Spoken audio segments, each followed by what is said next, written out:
U.S. forces are facing a growing danger, attacks by Afghan allies. Since January of 2007, 88 NATO troops have been killed by Afghan security forces. David Martin met the family of one fallen soldier. This is the family photo Army Major Robert Marchanti had on his desk when he was killed last February. The Afghan policeman who shot him and Air Force Lieutenant Colonel John Loftis from behind probably saw it. Marchanti's wife, Peggy, that's her at the head of his funeral procession at Arlington National Cemetery, was so shattered it took her and her daughter Leah some time to comprehend the killer was not the enemy, but a supposed ally. The pain and the tragedy of it all is still what it is, but it does make it just does sting a little bit more that it was by the same people he was trying to help and that we trusted.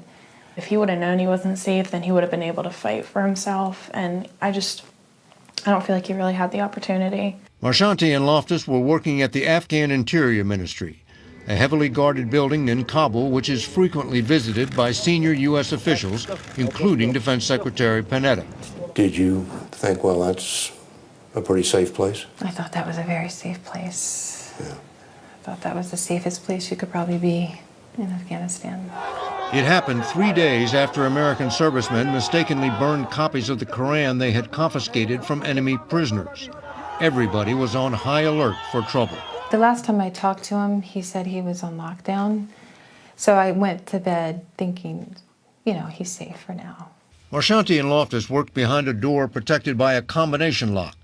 But the door was somehow open, and the Afghan policeman was able to simply walk up behind them and then make his escape. He killed them both and closed the door behind him and walked out. And how he got out, he must have gotten help. Some people have been arrested, some people have been let go. This sounds like not a lone gunman, but a conspiracy. Yeah. But the killer himself is gone, yeah. He's in Pakistan. U.S. investigators told Peggy Marchanti her husband's killer fled there after the shooting. She has the flag which draped his casket when it came home. But as long as his killer remains in Pakistan, she knows she is unlikely to get justice. David Martin, CBS News, Baltimore, Maryland.